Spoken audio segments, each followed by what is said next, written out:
18 years ago to today, my wife died of Alzheimer's disease. I had a 29-year marriage, wonderful marriage. It was extraordinary. The last years were very difficult, and I got a lot of help from the community because I was married, and I still today appreciate that support that I got because I was married. And the thing that, you know, I loved her very, very much, and I have a tremendous respect for the love between human beings. And I can see today that there's big controversy about, you know, men marrying men, women marrying women, that it's wrong, and that it does jeopardy, damages the marital structure of the world. That's not true.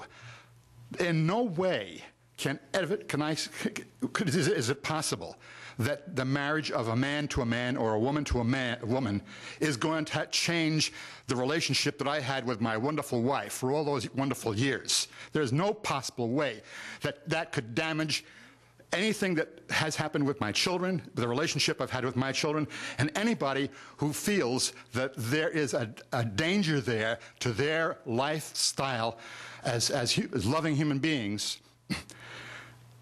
is not representing the truth. This is not true.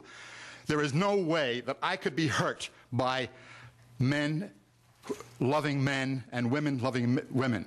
If anything, I support the concept that it's a wonderful thing that people love each other. Gays have been criticized in the past for being very, very irresponsible in their sex relationships. Certainly we can see that the desire to get married is certainly a very strong and impulse to want to do something structurally sound. And I think that we should support that concept. If people love each other and want to get married, that means that they want to do as I had done for those last years with my wife, to be able to take care of somebody and have the legal resources behind you and the social recognitions to support you, you know? And I really just want to emphasize that aspect of it. And I think that for a local, for a county to refuse to issue licenses and to refuse to marry people. Sir, you're 3 minutes up. Could you please summarize? Yes, I'm finished. Thank you very much. Okay, thank you. Okay.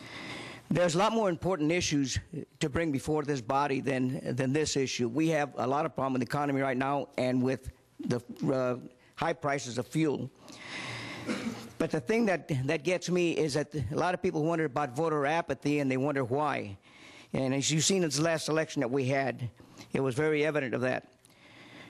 The problem with voter apathy is that every time the American citizens go and vote, you always have these people that are not elected but appointed positions that are going to be overturning the desire of the people. Ann Barnett has done nothing wrong. She has not violated any laws. On the contrary, as this gentleman mentioned, that she's refusing to issue license, that is not true. They just decided that they're not going to go ahead and have ceremonies. But the problem is that we, as the people, the citizens of this state, overwhelmingly majority voted to support the sanctity of marriage between one man and one woman.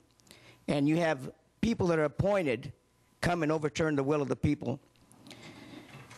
You know, as an American with Hispanic background or roots, the Hispanic citizens of this country have voted unanimously to support the sanctity of marriage.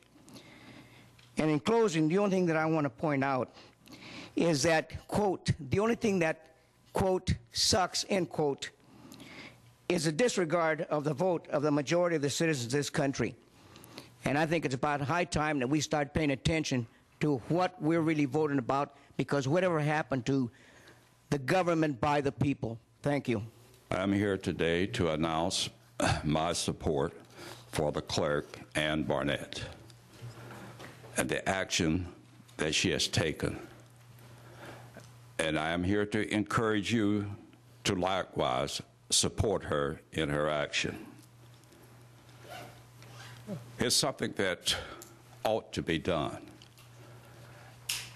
And clarify that, I would like to say, when I say ought, it's a word that's not used very much anymore. But it means that we have a moral responsibility to do something. And I'm encouraging you to do so.